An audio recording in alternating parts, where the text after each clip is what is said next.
donde esas naciones se reúnen a través de sus máximos dirigentes, y creo que eso debe hacer. No entendería yo por qué Cuba no puede asistir cuando se trate de ese tipo de problemas.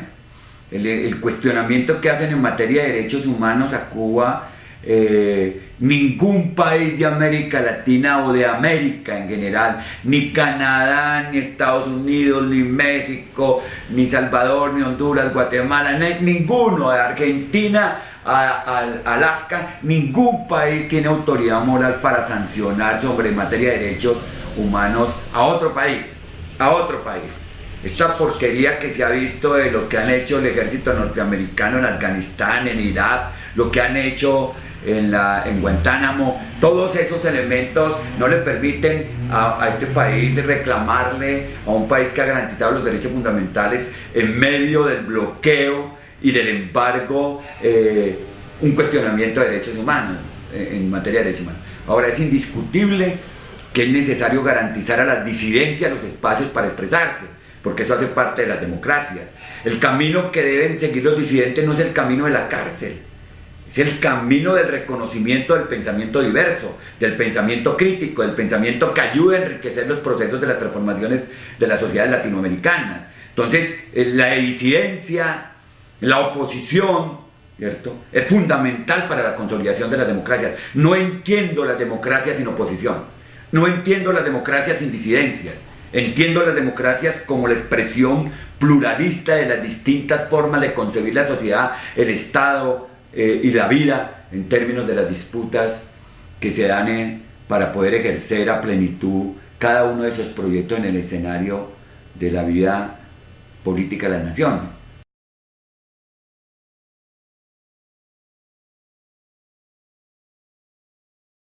Los medios de comunicación expresan en lo esencial el interés de las élites económicas, de las élites políticas y las élites sociales. Son instrumento de alienación de la población. Son los que construyen los imaginarios de realidad. No existe una realidad, existen distintas realidades que son construidas socialmente desde los imaginarios a los cuales nosotros nos vemos abocados, desde los diferentes referentes de verdad con que se construye la realidad de cada país.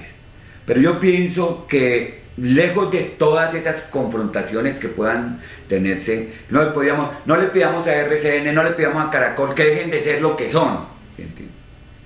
Yo creo que lo que nosotros debemos reclamar desde distintos sectores democráticos es un intenso trabajo para contrarrestar el papel de los medios en la población.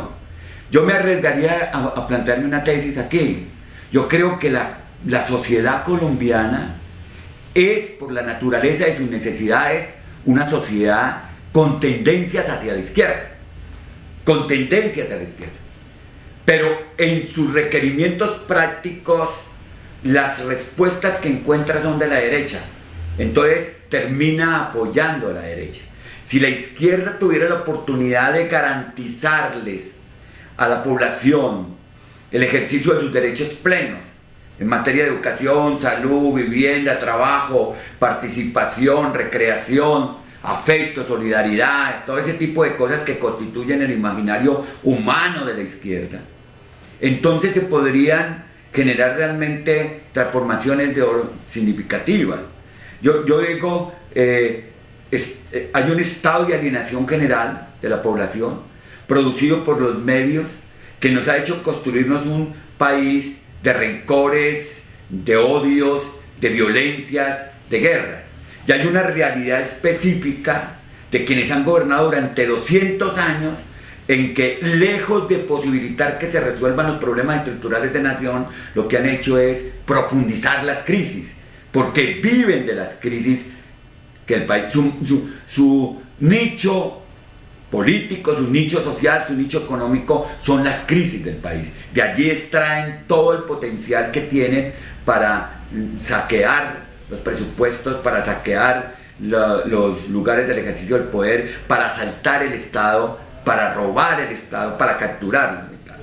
Entonces, lo que creo yo es que la izquierda debe emprender una pedagogía social y una pedagogía popular de nueva naturaleza, en la que desmonte la idea de que la izquierda es perversa, de que la izquierda es mala, de que la izquierda es terrorista, es criminal, y que se pueda ir cimentando un nuevo imaginario de una izquierda que es humana, que es amorosa, que es comprometida, que trabaja por el bienestar de la población, que trabaja por la felicidad de la sociedad humana.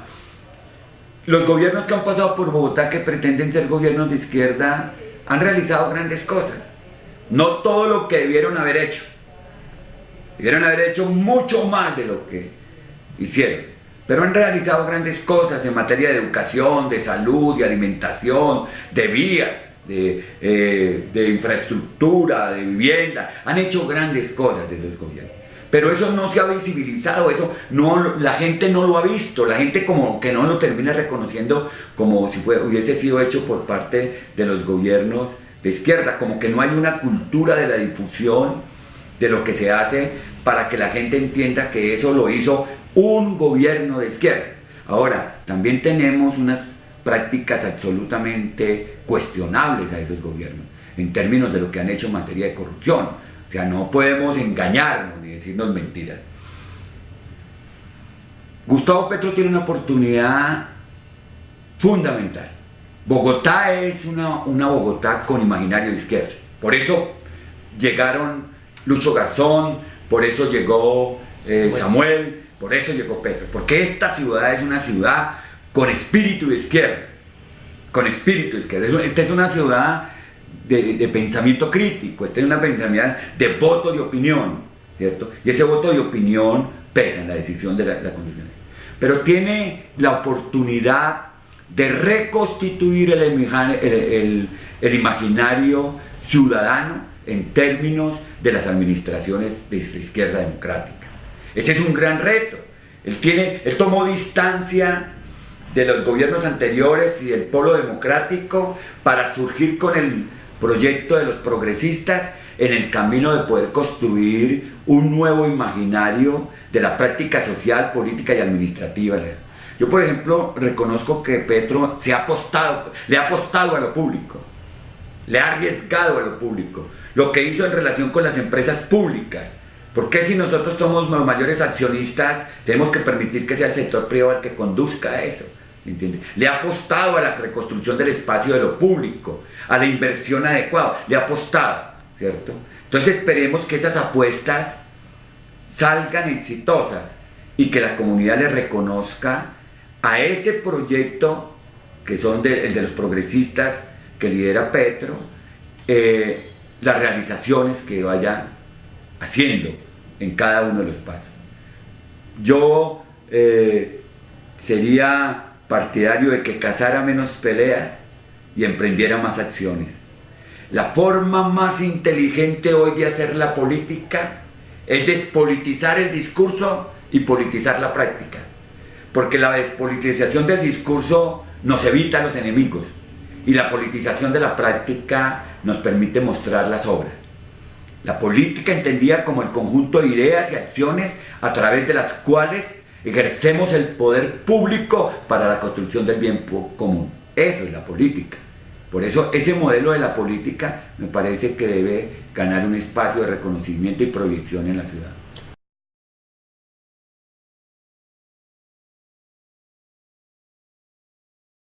Es un partido construido sobre el principio de las redes. Me parece que eso es central. Pero digamos que hay que hacer un primer cuestionamiento al polo y a la relación con Petro. Petro, al interior del polo, construyó una corriente de pensamiento y se ganó unos respaldos. Fue victorioso y en la disputa de la candidatura a la presidencia de la República derrotó en justa lid a Carlos Gaviria, que era el otro candidato. Él fue y representó con dignidades y sin acompañamiento de su partido al polo democrático, hasta que lo armaron un acuerdo para poder impulsar la campaña. Pero lo representó con dignidades y con inteligencia. con inteligencia, porque Petro es un hombre inteligente, temperamental, déjeme decirle, ¿cómo lo llamaría? Egocéntrico, si se quiere, ¿entiende? Pero un hombre inteligente, es un hombre capaz, que ojalá sufra un proceso de reeducación él mismo durante el gobierno, para proyectarle una condición humana mucho más grande, porque él tiene una condición humana importante, que puede ser desdoblada y proyectada con mayor grandeza.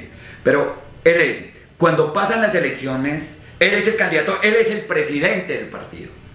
Él es la máxima autoridad porque al interior del partido un proceso electoral lo colocó como candidato. Él es el presidente, pero el partido le niega esa posibilidad.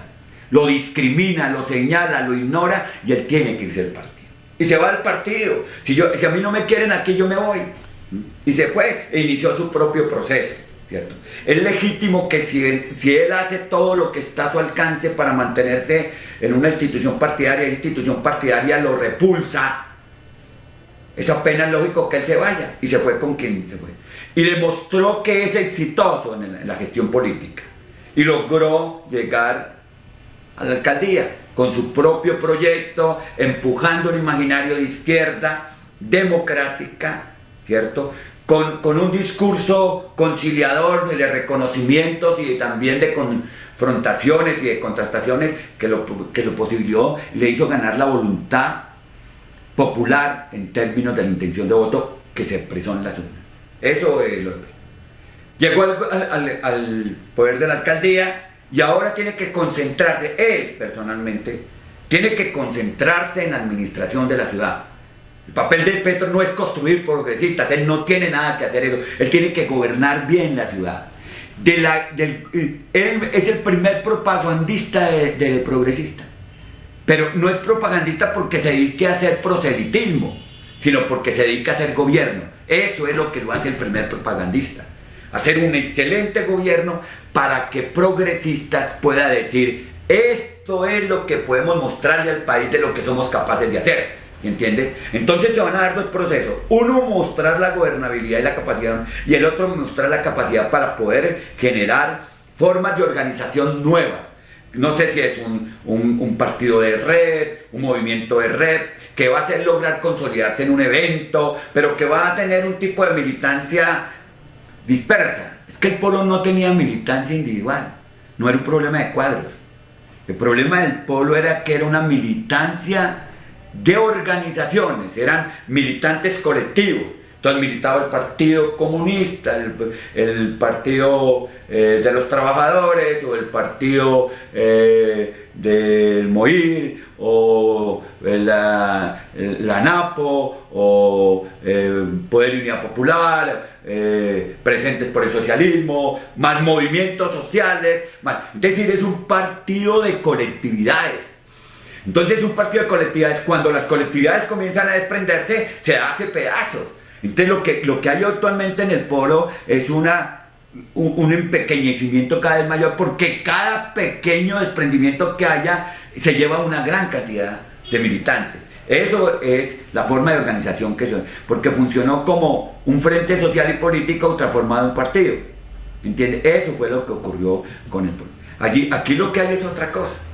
Importante que lleguen sectores sociales y movimientos sociales y grupos sociales que lleguen a la constitución del nuevo movimiento, pero que funcionen como ciudadanos, que funcionen como personas, que funcionen como militantes de un imaginario, ¿cierto?, en el cual se va construyendo una fuerza política que tiene y se define en torno a unas ideas fundamentales, que ese es el otro elemento.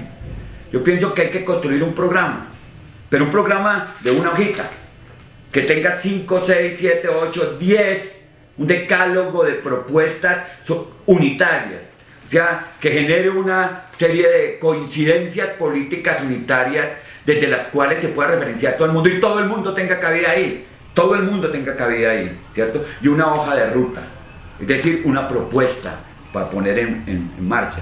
Eso creo que es parte del trabajo que hay que realizar, ¿cierto? ¿Cuáles son las ideas básicas que van a identificar a los progresistas y cuál es su hoja de ruta para los próximos 3 o 4 años o 5 años o para su próximo decenio? ¿Cómo se quiere ver dentro de 10 años en términos de eso?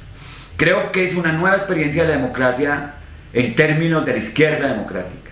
Y creo que debe mantenerse